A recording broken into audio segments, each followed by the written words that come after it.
Oportunidade de ler a obra da doutora Ana Cláudia, A Morte é um Dia que Vale a Pena Viver, um livro que nos impacta de uma forma muito positiva, tem uma força, além de ser um tema muito forte. A doutora Ana tem uma literatura muito bonita, muito poética, uma força literária enorme. Ei, minha amiga! Oi, que Como é alegria. que você está? Que bom lhe ver. Ai, que vontade de te abraçar. Eu também, muita saudade de você. Muita saudade mesmo. Acompanhando a sua saga como médica, que não para um minuto, né? Você escolheu isso. E acompanhando também a sua saga como ser humano, que não se desvincula do seu ser médica, mas que às vezes fica tão à flor da pele, tão bonito de ver a sua humanidade expressada na sua ansiedade, na sua preocupação. Enquanto médica, você está sempre pronta, sempre acreditando, mas de vez em quando, como ser humano, você demonstra o seu cansaço, aquilo que você ainda desespera. E eu estou muito feliz de lhe ver neste momento, sendo tão íntegra, tão inteira, tão próxima da sua verdadeira missão. Muito obrigado. Obrigada por esse. Acho que muito do que a gente consegue ser vem a partir do que as pessoas conseguem olhar na gente, como nos dando uma chance da gente ser o nosso melhor, né? E você tem esse poder também de fazer isso acontecer. Esse, né, o convite aí, né, para a gente falar sobre saúde espiritual, padre, vem do que a gente está vivendo nesse momento no planeta todo e aqui no Brasil, aqui em São Paulo, né, as coisas estão muito, como você disse, à flor da pele. E a gente que cuida, as pessoas que cuidam, não são, né, os médicos, os enfermeiros, os técnicos, auxiliares de enfermagem, cuidadores. Hoje é o dia do enfermeiro, é o dia internacional do enfermeiro, da enfermagem, né? Então, eu acho que veio a calhar também esse dia para ser um presente para essas pessoas que estão bem na pele do processo. É o maior contato que os pacientes têm, é o contato com a enfermagem. E aí os médicos, os fisioterapeutas, todos que estão no dia a dia desse cuidado, né? As pessoas que fazem o transporte dos doentes, a equipe que trabalha na copa do hospital, que trabalha na faxina, todo mundo que está cuidando. E aí a gente está vivendo esse momento que é impensável, ninguém se preparou para isso, né? Então, se alguém dissesse que isso ia acontecer, a gente ia falar, você tá louco, né? Vira essa boca para lá, imagina. Isso não é impensável. E o impensável está acontecendo. E aí eu tô vendo as pessoas falarem muito sobre saúde física, né? Ah, como é que você se protege, como é que é o sintoma, que sintoma que é de risco, o que não é. Estão falando muito de saúde mental, as pessoas estão surtando em casa, né? Quem está no isolamento social está pirando. Fala dos sintomas de sofrimento familiar, de você ter que se afastar das pessoas que você ama para poder... É muito louco isso, né? Que a gente tem que se afastar porque ama. É uma coisa que não fazia sentido. Paradoxo, né? E aí a gente tem nada dito a respeito de saúde espiritual. Quais são os recursos que a gente pode ter para se reconciliar com a vida nesses tempos? Porque a gente está de mal com a vida nesse momento. Porque tudo que a gente está vivendo, acordo de manhã, as pessoas falam assim, ah, parece tudo domingo. Eu falei, para mim parece tudo segunda-feira. Faz 2 meses e meio que eu não sei o que é um domingo. Que é um dia, né, do 6 dias de trabalho, o 7º de repouso. E aí a gente se reconciliar com esse tempo de uma forma que nos mostre que o sentido da nossa vida como cuidadores da vida nos põe em risco de adoecer. Então, quando eu cuido de um paciente com câncer, eu não tenho risco de ter o câncer dele. Mas quando eu cuido de alguém com Covid, eu tenho o risco de ter a doença dele pelo fato de eu estar cuidando dele. Então, existe uma dor, um amedrontamento de você exercer a sua escolha de cuidar, porque o exercer cuidar da doença do outro te coloca em risco de adoecer também. Um outro contexto que também está muito sofrido, padre, é você cuidar, você ter que se afastar da sua família. Eu tô sozinha aqui na minha casa, meus filhos estão fora, porque não dá para interagir por causa do risco. Então, muitos dos profissionais de saúde estão sozinhos. Ou eles estão em alojamento, ou eles estão em hotel, ou eles estão morando no hospital, ou eles estão em casa e a família teve que ir embora. Então, você fica afastado da sua família e quando você vai cuidar de um doente que está no hospital, tem um negócio muito difícil de lidar, que é a contratransferência, porque você está afastado da sua família e está cuidando de alguém que também está afastado da família. Então, você sente a dor do doente e você não sabe lidar com a sua, porque está difícil, e também você tem que lidar com a do outro, que é tão difícil, até mais, porque ele está doente. E a terceira coisa que está muito difícil de lidar é com a agressão das pessoas com a gente. Eu estou com medo de sair de casa, de sair de carro ou pegar uma condução, porque os profissionais de saúde estão sendo agredidos, como se a gente fosse o veículo do adoecimento. Então, você tem medo de sair porque ainda corre o risco de você sofrer essa agressão pelo fato de você ter tido a escolha de cuidar das pessoas e ser profissional de saúde. Então, esse momento, assim, onde a gente alcança esse espaço dentro de nós que possa nos dar força, porque eu acredito que essa saúde espiritual possa ser uma fonte de renovar essa fortaleza, de acordar todo dia e acreditar. É isso que a gente tem para lidar. E aí eu queria te ouvir com esses pontos que, para mim, para os colegas que eu tenho que estão trabalhando, parece que tudo que a gente faz, padre, ainda é muito pouco. Porque as pessoas morrem, mesmo que você faça tudo, mesmo que você tenha um recurso. Quando você não tem, você ainda põe a culpa em algum lugar. Mas quando você tem, e não acontece a vida. Ela vai, assim, às vezes em minutos. E aí, conta. O que você sente para ajudar a gente nesse momento, quem cuida? Olha, eu também me sinto tão limitado para dizer qualquer coisa, porque eu sei que a dor que dói em vocês hoje, os profissionais da saúde, as pessoas que estão à frente, que estão nos lugares em que nós não escolheríamos estar, justamente pelo risco, é um lugar de tanta delicadeza, Ana. É um lugar que exige tanta delicadeza, sentimentos tão nobres.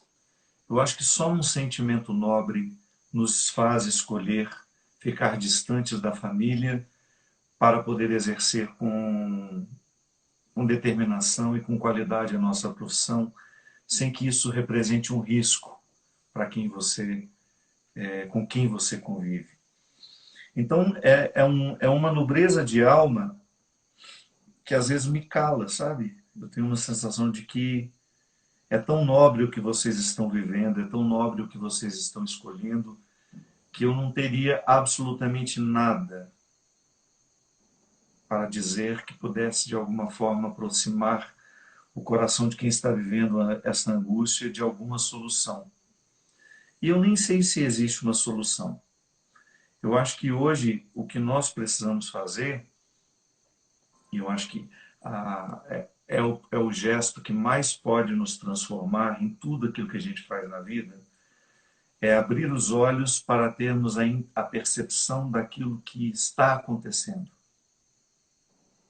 Eu acho que o que sustenta vocês, e eu digo por aquilo que vejo de você, o que lhe mantém em pé, fazendo o que você faz com todos os riscos, com todas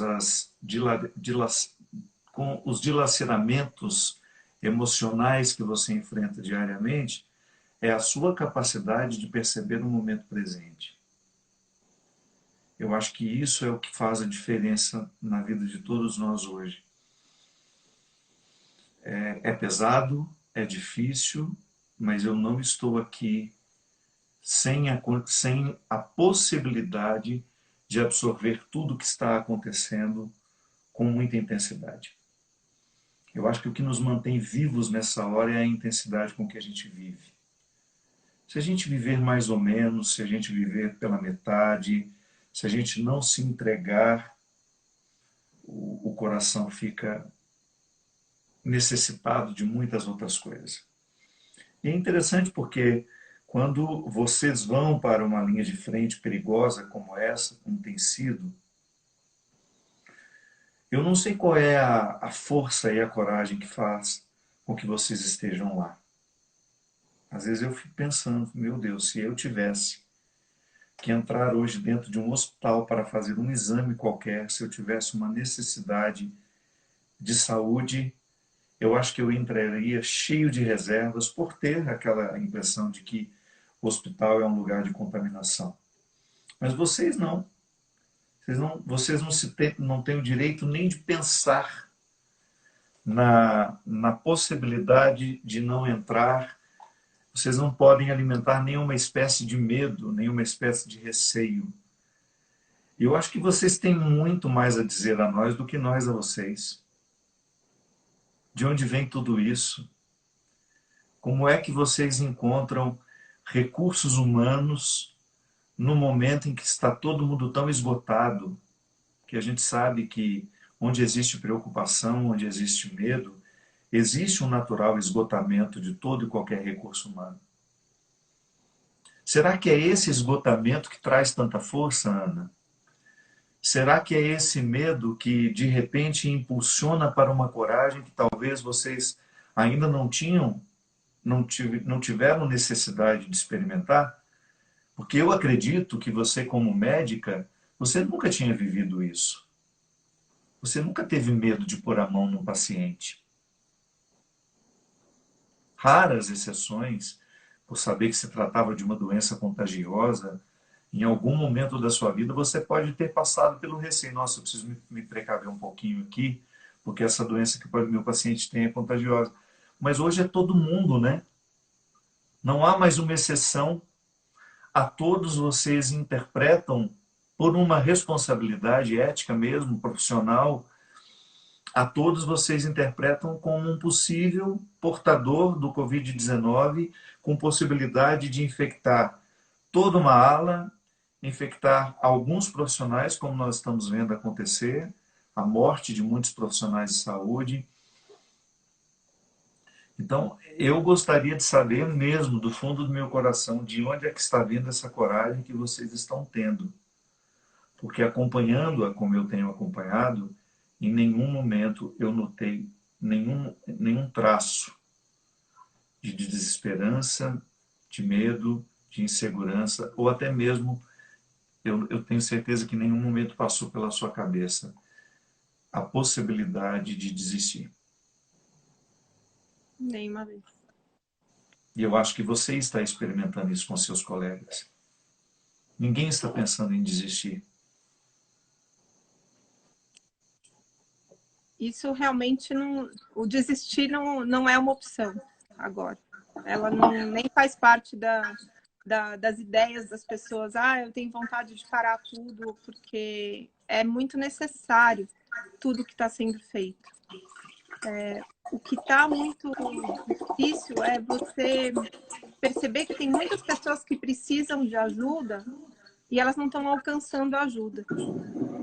Porque elas estão em lugares muito distantes ou os lugares onde elas estão não têm recurso suficiente. Então, uma coisa que talvez eu pense que nos fortaleça é essa escolha de estar do lado de quem... Eu falo, o mundo, padre, está dividido agora em dois, que eu sinto isso, assim, é de quem ajuda e de quem precisa de ajuda. O espaço de quem atrapalha não existe mais. Esse espaço, ele precisa... para essas pessoas que atrapalham, precisa ser oferecida essa chance de escolha. Pode ser que você esteja atrapalhando porque você está em sofrimento e aí você precisa de ajuda. E você precisa dessa consciência de pedir socorro. E as pessoas que ajudam, elas têm esse espaço de fortalecimento, porque a escolha de ajudar, ela traz poder. Mas o grande desafio é a gente conseguir ajudar sem que ninguém interrompa esse fluxo de ajuda. E essa interrupção, ela não está vindo só dessas questões que a gente está vivendo agora, políticas, econômicas e da agressão que tem para nós, a impotência diante da grandeza, da fragilidade é que está dolorido, sabe? A gente vê que você tem que trabalhar 20 horas. Teve um dia que eu mandei uma mensagem para uma amiga que é fisioterapeuta, que trabalha em UTI, e eu mandei uma poesia para ela, e ela falou, eu estou acordada há 43 horas, eu não consigo nem ler. E aí eu disse para ela, mas alguma coisa que eu possa fazer por você? Ela falou, eu preciso brigar, porque eu vi tanta coisa errada hoje. Porque eu cheguei no Covidário, no hospital de campanha, e na porta estava cheio de gente correndo e passeando de bicicleta, achando que era de férias. E as pessoas, elas olham para a gente com desprezo, e elas olham para a vida delas com desprezo. E aí ela estava muito brava de tudo que ela tinha visto dentro do Covidário. E Ela aí eu falei, precisava de alguém, ela precisava de alguém que fosse solidária na raiva que ela estava sentindo. Aí eu falei para ela, briga comigo então, eu vou te irritar até você brigar comigo. Aí ela falou, não, eu preciso chorar primeiro. Eu falei, então me conta seu dia, porque ele foi tão triste, você vai chorar. Aí ela, padre, falou para mim, eu posso te ligar porque eu só quero te ver. E aí a gente fez uma chamada de vídeo, que ela ficou uns 5 minutos em silêncio me olhando. E aí eu falei para ela, deixa o celular perto do travesseiro, eu vou te fazer companhia até você dormir. É tão pouco que a gente pode fazer agora com essas pessoas que cuidam, sabe? Nem fazer uma chamada de vídeo que a pessoa só te olha e chora. Você vê o tamanho do espaço que tem.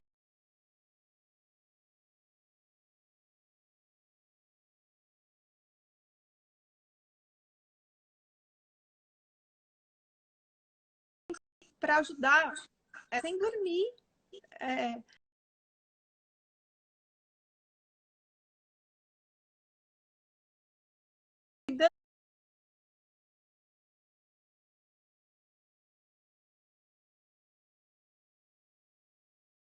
Muito, falei, mas o que é isso? Isso ainda é uma doença muito misteriosa. Então, esse conhecimento de que essa força que a gente tem faz sentido, apesar de todas as dificuldades, né? Como eu te falei, essa reconciliação com esse sentido de vida, né? É um remédio que a gente precisava tomar todo dia, sabe? Ter uma esperança por dia. Nem que seja a esperança, tenho dito, é um dia menos de sofrimento, é um dia mais perto do próximo abraço. Então eu sei que daqui a pouco a gente já vai estar um dia menos longe do dia que a gente vai se encontrar. Mas como é difícil sustentar isso. E o que é interessante, Ana, é que às vezes nós ficamos querendo construir soluções que se apliquem às angústias do momento presente.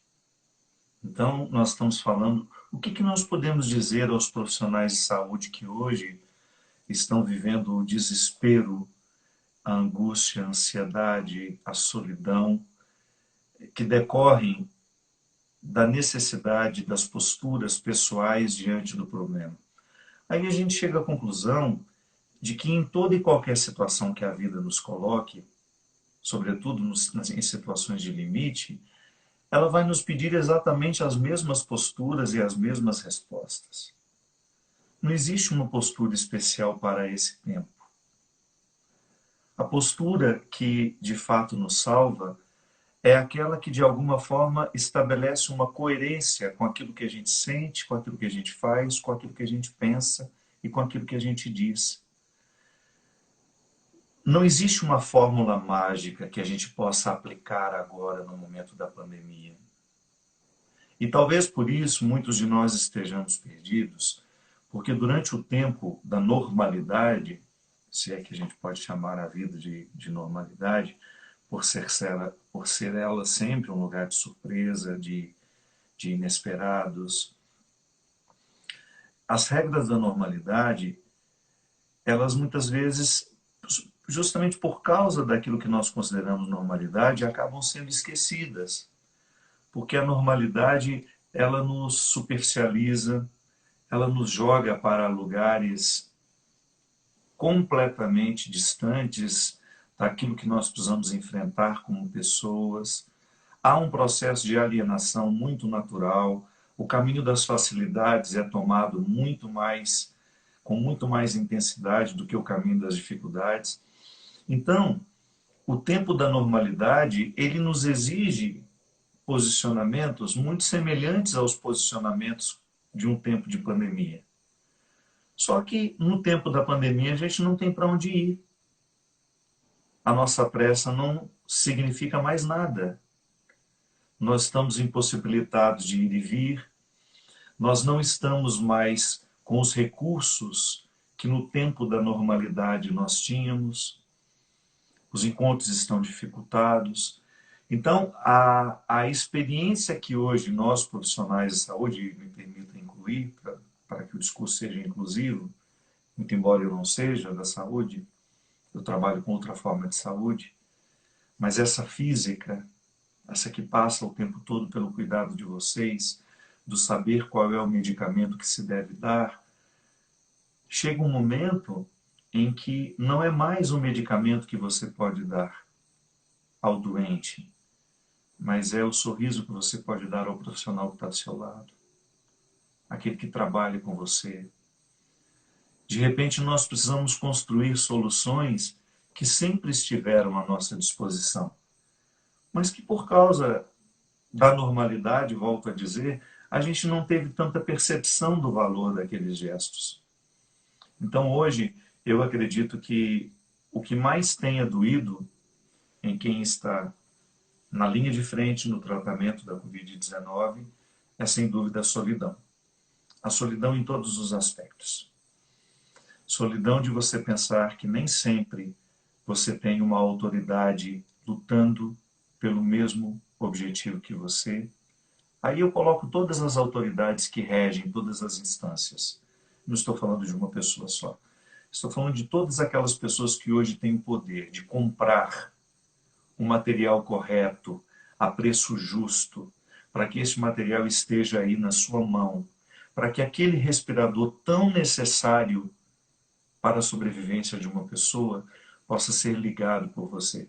Que você não tenha que passar pelo constrangimento de escolher qual doente você vai ligar para que ele não morra de falta de ar. A solidão que dói hoje no profissional da saúde, ela perpassa várias dimensões. Ela está presente em muitas dimensões da vida humana. E, lamentavelmente, nem sempre nós estamos atentos a uma forma de preencher esses espaços para que vocês fiquem menos solitários. Outro dia, eu não sei se você viu esse vídeo, eu recebi, era de um centro de tratamento intensivo, eram vários médicos, vários enfermeiros em cima de um carrinho, alguém com a música do Titanic, e eles brincando no carrinho, uma pessoa com os braços abertos, a outra abraçando ela, todo mundo de máscara, todo mundo de... Você viu aquilo? Vi. Eu pensei, gente, isso diminui a solidão, isso diminui o estresse, que é aquela capacidade que você tem de, no intervalo entre uma tristeza e outra, você provocar um sorriso, você despertar o outro para alguma coisa que seja leve. Porque se a gente escolhe transformar o nosso lugar de trabalho num lugar pesado, motivos não nos faltam, Ana. Você sabe disso. Motivos não nos faltarão para a gente transformar o nosso ambiente de trabalho num ambiente sisudo, pesado, magoado, dizendo o tempo todo, mas se nós tivéssemos isso, mas se o governador tivesse trazido. Claro que nós gostaríamos que o governador tivesse mandado o maquinário certo.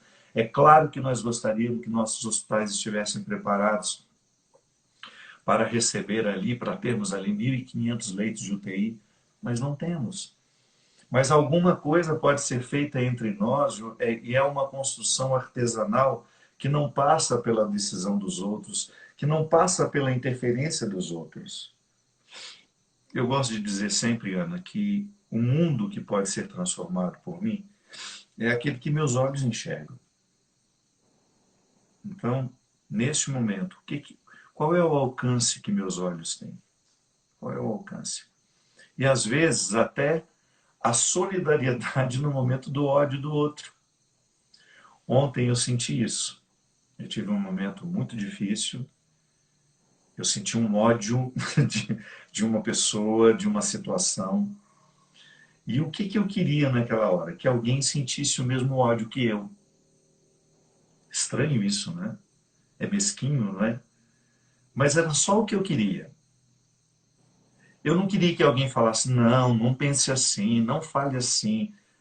Eu queria que alguém, ainda que só interpretasse um papel, que nem estivesse sentindo a mesma raiva que eu, mas que eu entrasse na minha raiva e dissesse, você tem razão, ele foi um blá blá blá blá blá.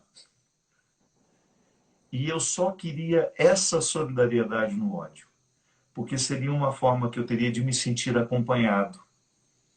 Porque nada pode nos angustiar mais, nada pode nos abandonar a um processo de solidão quando o outro não dá razão àquilo que lhe pesa. E, sobretudo, quando você sabe que aquilo que lhe pesa é honesto, você não está inventando, você não está sendo cruel na sua análise. Então, às vezes, até dentro dos nossos círculos de trabalho, nós queremos tirar a razão da raiva do outro. Às vezes, a melhor maneira de acalmar a raiva do outro é dando razão para ele naquele momento. Para ele ter o direito de extravasar, como você tão pedagogicamente disse. Porque você poderia bancar a moralista, você tem tantos discursos lindos, eu já lhe vi fazendo tantos discursos lindos, você é a mulher da palavra. Você tem uma capacidade enorme de dizer palavras que confortam, palavras que alimentam, que nos jogam dentro de um silêncio bonito. Você poderia muito bem usar do seu poder de argumentação e encher a sua colega do outro lado de argumentos lindos que talvez pudesse fazer com que ela ficasse envergonhada da raiva que estava sentindo. Mas naquele momento, a raiva era a sua única verdade. E você não desrespeitou a verdade que ela tinha naquela hora. Você embarcou e disse, então tá bom, me xingue. Ou então me conte o que você sentiu tanta raiva para eu sentir com você também. E volto a dizer, ainda que a raiva dela não lhe atinja tanto, mas você interpreta um pouco, todos nós somos um pouco atores e atrizes, todos nós temos essa capacidade. Nossa, que merda mesmo, hein? Nossa, eu estaria puto do mesmo jeito que você. Que coisa horrível. Como é que essa pessoa pode fazer isso e deixar o outro extravasar? Porque nada pode nos libertar mais do que quando dizemos, do que quando verbalizamos. E é por isso que é bom a gente verbalizar as nossas vergonhas diante de pessoas que nos amem. Então, às vezes, os nossos ambientes de trabalho, e eu acredito que dentro do meio em que vocês estejam atuando, os meios vão ficando muito sisudos. E não há um espaço reservado para a expressão da verdade. Eu não sei se vocês têm as pausas terapêuticas. Seria bom ter, né?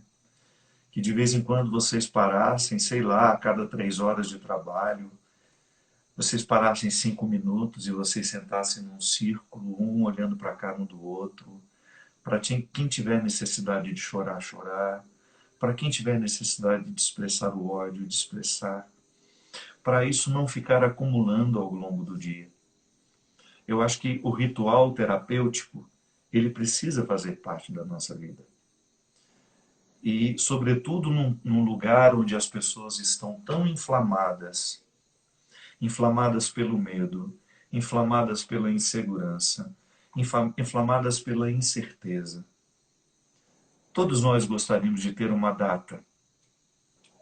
Todos nós gostaríamos de dizer até quando isso vai. É a pergunta que vale US$ 1 milhão. Até quando essa quarentena vai ser assim? A gente não tem.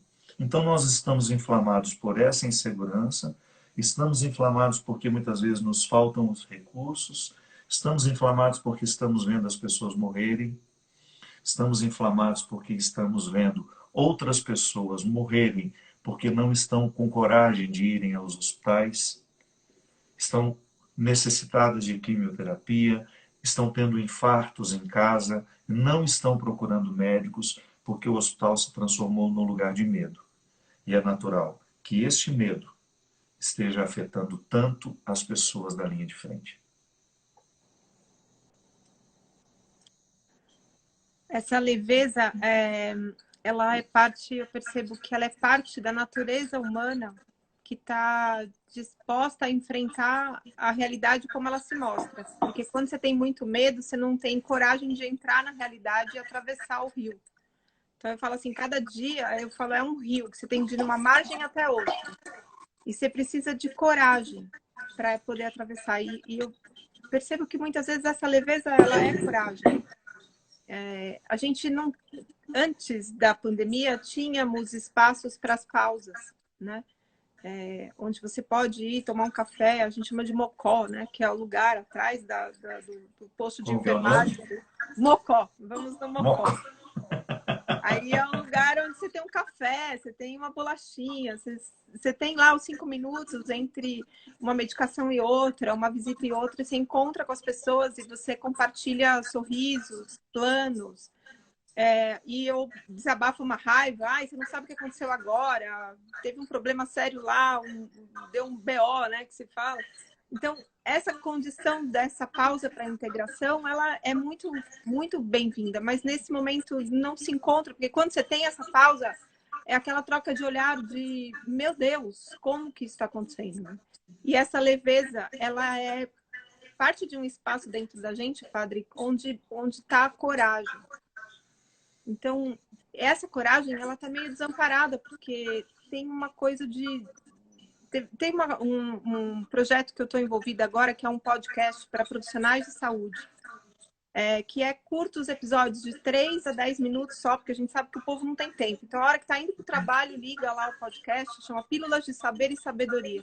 Aí você tem dicas técnicas, então eu gravei como que você controla a falta de ar, como é que você faz sedação, como que você dá uma notícia por telefone, mas também tem música, músicas terapêuticas, tem poesia e tem meditação. Aí, nesse momento, se oferece para a pessoa que está ouvindo um espaço dentro dela de leveza. E é nesse espaço que mora isso, de você poder sorrir. Porque agora eu falo, a gente tem que sorrir com os olhos, porque você não me vê mais sorrindo, né? Então, eu tenho um crachá que é uma foto minha do tamanho da minha cara, assim, sorrindo. Aí eu fui ver uma senhora essa semana demenciada, ela olhou a foto e falou assim, nossa, que moça bonita, você conhece? Aí eu falei, conheço. Mas você conhece ela faz tempo? Eu falei, 51 anos. Ela falou assim, Convive com nossa, ela. você nasceu no mesmo dia? Eu falei, foi, nasci no mesmo dia. E a interação ficou leve. A outra, eu fui toda embrulhada, ela falou assim, nossa, tá frio lá fora, né, minha filha? Porque eu tava toda coberta, assim. Então, tem espaço para leveza, mas a gente só abre esse espaço quando você tem um caminho de arte na história. Então, acho que a arte tem uma fala de só escreve poesia quem um dia desceu ao menos uma vez no inferno. Então, eu acho que a arte é um caminho, né? Quando a gente te escuta cantar, quando você também é muito habilidoso com a poesia das palavras em prosa, né? O quanto que a gente consegue levar as pessoas para esse espaço de coragem dentro delas, para elas lidarem com essa realidade. E esse caminho que encontra também o perdão. Então,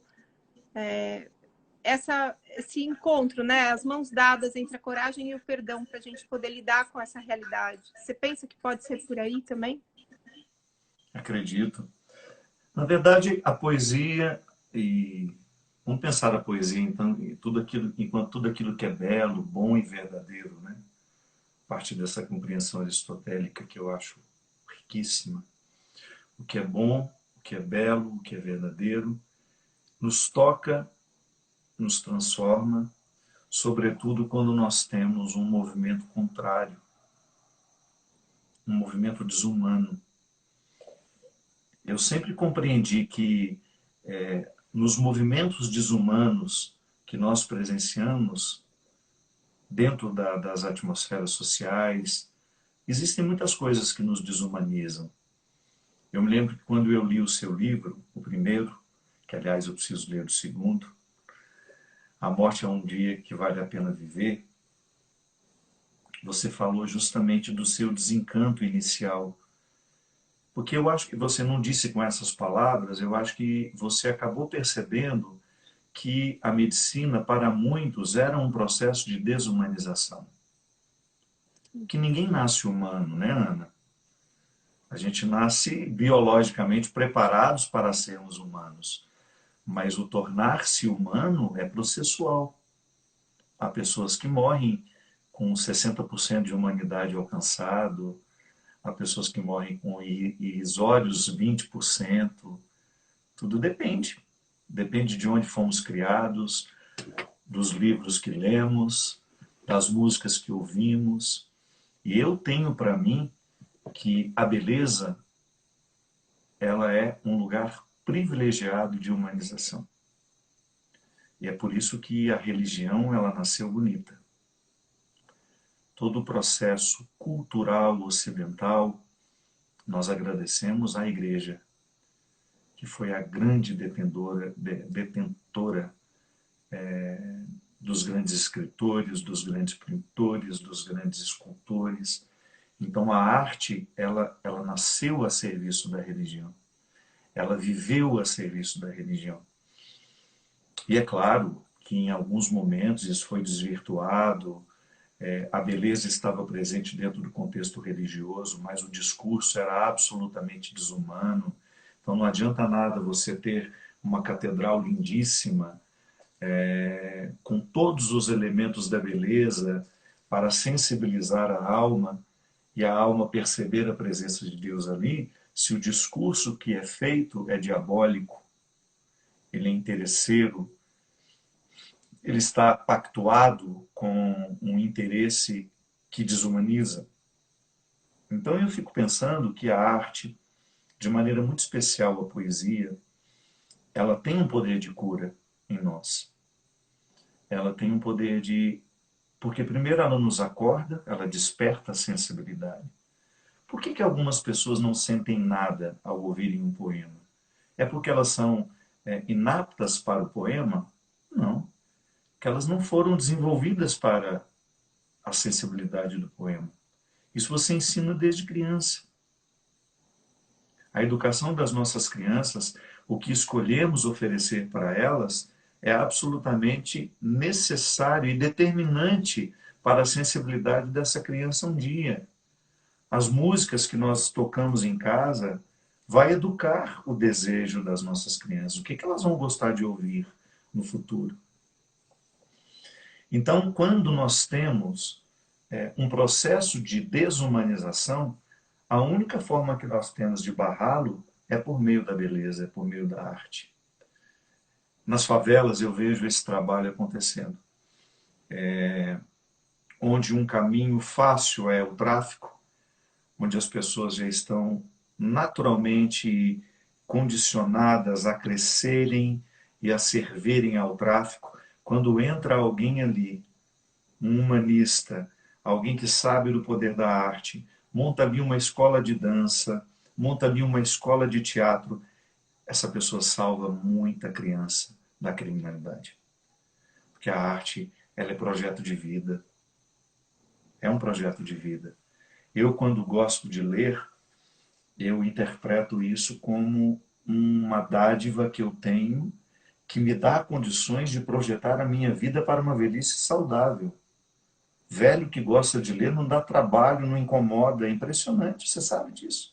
Você lida com a outra etapa, a última etapa da vida, os velhos que são os nossos, não gosto de chamar de velho, que dá a impressão que perdeu o valor, né? Os nossos mais avançados em idade, as nossas antiguidades, a antiguidade tem valor. As nossas antiguidades humanas que possuem hábitos de leitura, de entretenimento cultural, não fica vendo apenas bobagem. Como envelhece melhor do que os outros que não têm esse hábito?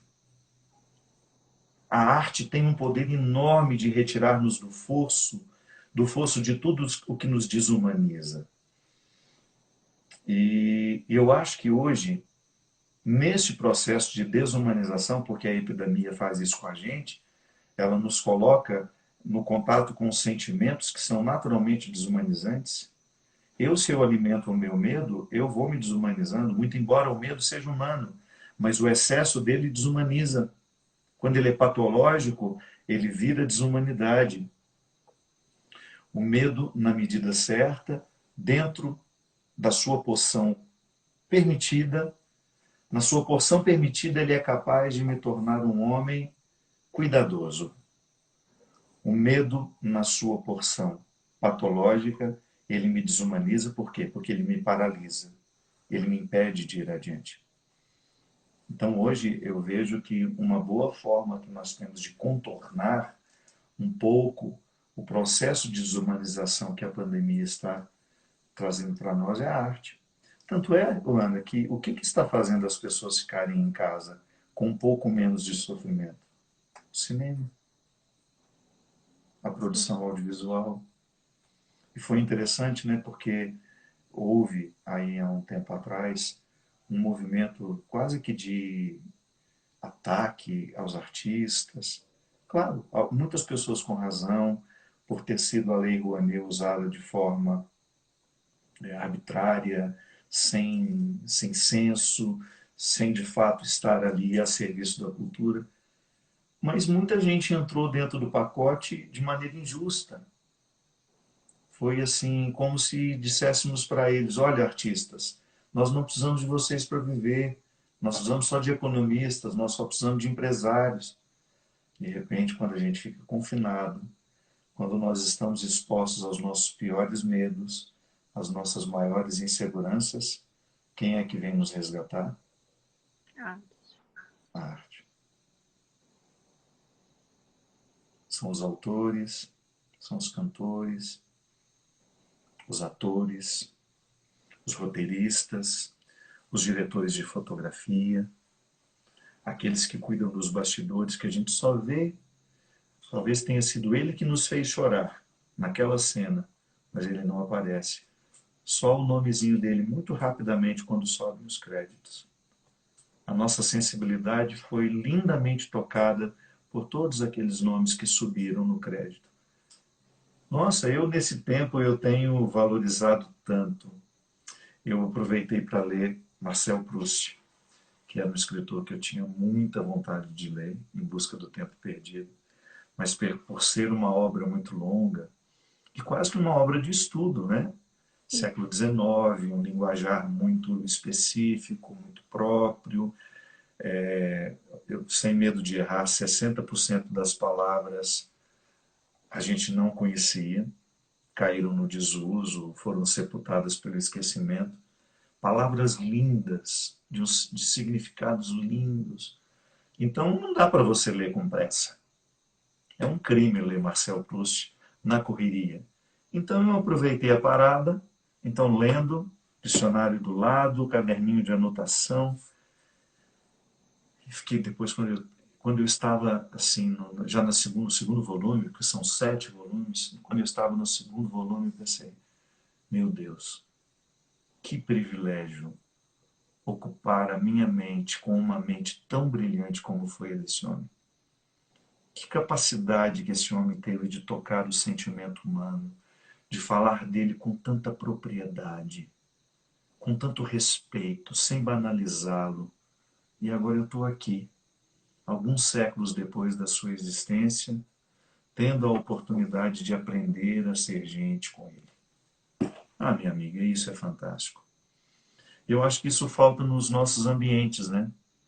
É por isso que eu, quando descobri que existia uma geriatra, poetisa, escritora, que tudo que escreve é de uma delicadeza, que tudo que fala é de uma delicadeza. Eu falei assim: eu quero morrer nas mãos dela. Por favor, alguém me dê esse direito de me despedir do mundo ouvindo Resposta ao Tempo, que é a música do Cristóvão Bastos com Aldir Blanc.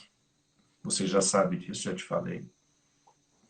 Eu quero me despedir do mundo, da vida, com a Ana administrando a minha droguinha, para eu não sofrer mais do que mereço, e ouvindo Resposta ao Tempo. Porque eu acho que uma pessoa como você, que tem a arte, a flor da pele, a arte não é esforço para você. O seu olhar é delicado. Você tem um olhar artístico. Eu fico pensando quanta diferença você pode fazer na sua equipe, porque você é assim. Mas graças a Deus você não é única. Quantos profissionais da saúde que estão nos assistindo agora? Olha, nós estamos com quase 17 mil pessoas. E Muitas. isso depois, quando ficar no meu Instagram, muitas outras pessoas vão assistir. Quantas pessoas têm esse dom? Pregar um poeminha ali naquele quadro de recados, pequenininho, porque ninguém para ler uma coisa muito longa. Sensibilizar o mundo com pílulas. Dizer alguma coisa, igual você falou, nós estamos de máscara, não vem o nosso sorriso. Mas foi você mesmo naquele curso que você nos deu em Campos, que nos ensinou que a gente sorri com os olhos. Isso, é isso Então mesmo. há tanto a ser feito neste tempo de tanta dureza, de tanto sofrimento. É o tempo das delicadezas, né? Que nós precisamos aprender essa delicadeza. Sem essa delicadeza, a gente pode até ficar curado do vírus, mas a gente não tem nada com ele.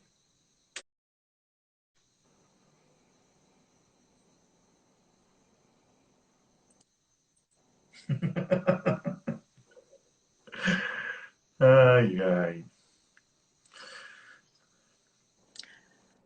Bom, a gente está, acho que está no tempo de despedir aqui, porque o tempo termina.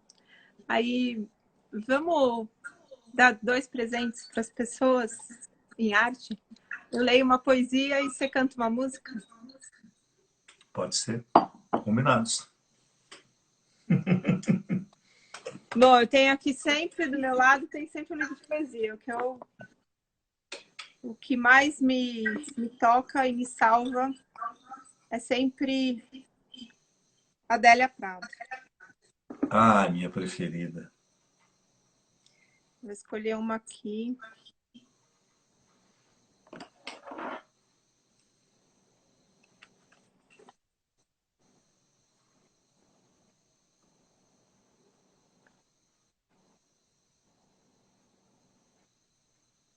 Então, eu vou ler uma para você e você pensa na música para mim.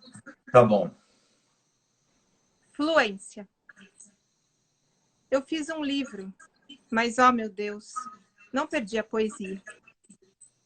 Hoje, depois da festa, quando me levantei para fazer o café, uma densa neblina acinzentava os pastos, as casas, as pessoas com embrulho. O fio indesmanchado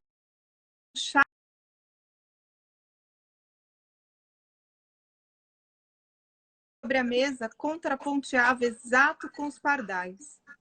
Os urinóis pela metade, o antigo e intenso desejar de um verso. O relógio bateu sem assustar os farelos sobre a mesa. Como antes, graças a Deus. Que lindo. Graças a Deus.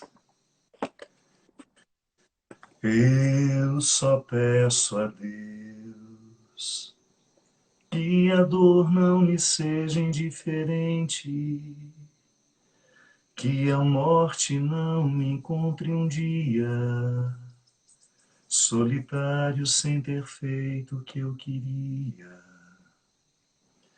Eu só peço a Deus que a dor não me seja indiferente, que a morte não me encontre um dia solitário sem ter feito o que eu queria. Eu só peço a Deus que a injustiça não me seja indiferente, pois não posso dar a outra face se já foi machucado brutalmente. Eu só peço a Deus que a guerra não me seja indiferente. É um monstro grande, pisa forte, toda a fome e inocência dessa gente. Eu só peço a Deus que a mentira não me seja indiferente, que um só traidor tem mais poder que um povo. Que este povo não se esqueça facilmente. Eu só peço a Deus que o futuro não me seja indiferente, sem ter que fugir desenganado para viver uma cultura diferente. Eu só peço a Deus que a dor não me seja indiferente, que a morte não me encontre um dia solitário, sem ter feito o que eu queria.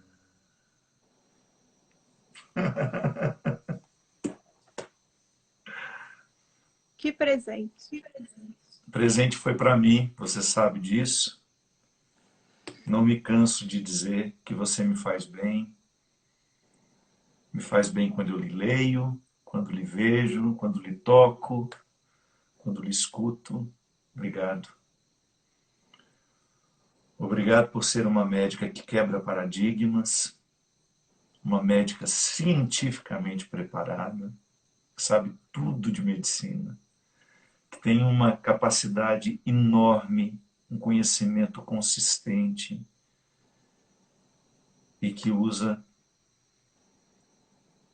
de tudo aquilo que é sensível em você para tornar essa ciência mais humana, mais próxima de quem precisa dela. Obrigado, viu? Obrigado mesmo. Obrigado pelo carinho. Obrigado a todas as pessoas que nos acompanharam. Essa gente linda. A gente desativou os comentários, não é porque a gente não queria ver vocês, não. A gente desativou porque, segundo algumas pessoas, facilita, muita gente dizendo isso, facilita a concentração de quem está ouvindo. Mas agora manda aí o que vocês quiserem. Nós estamos aqui nos minutinhos finais. Só me conta uma coisa, minha amiga. Tá? E como é que estão os seus idosos, os seus pacientes? Conseguindo ver todo mundo? Tá, eles estão bem em casa. Eu falo que os idosos, as pessoas mais experientes nessa vida, são os jovens de sucesso, né? A gente devia ouvir mais a opinião deles, porque eles são pessoas que ultrapassaram as etapas que a gente ainda não conhece. E eles estão sendo exemplo. Eu tenho o privilégio de conhecer pessoas mais experientes nessa vida que estão trazendo um legado de exemplo, de consciência, de capacidade de apaziguar os corações dos mais jovens em relação à capacidade deles de se cuidarem, de se protegerem e de compreenderem que essa distância social não é isolamento, é só distância, as pessoas estão conectadas. Então, estão indo bem.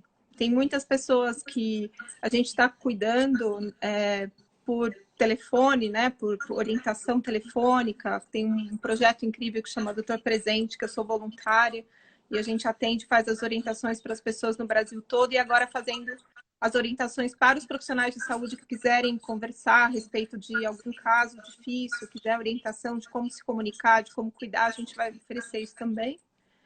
E a busca constante desse sentido, que agora você abriu, eu falo assim, você destampou assim, um pedaço, assim, estava apertado aqui, e esse espaço onde mora a arte, né? Essa é a música que eu quero ouvir quando estiver eu indo embora. Então, foi difícil segurar aqui para não chorar. Eu falei, meu Deus, É mesmo? essa música é um mantra, né? É um Ela mantra. é. Então, tem 16 mil pessoas aqui. Espero que todas se sintam salvas por só esse refrão, né?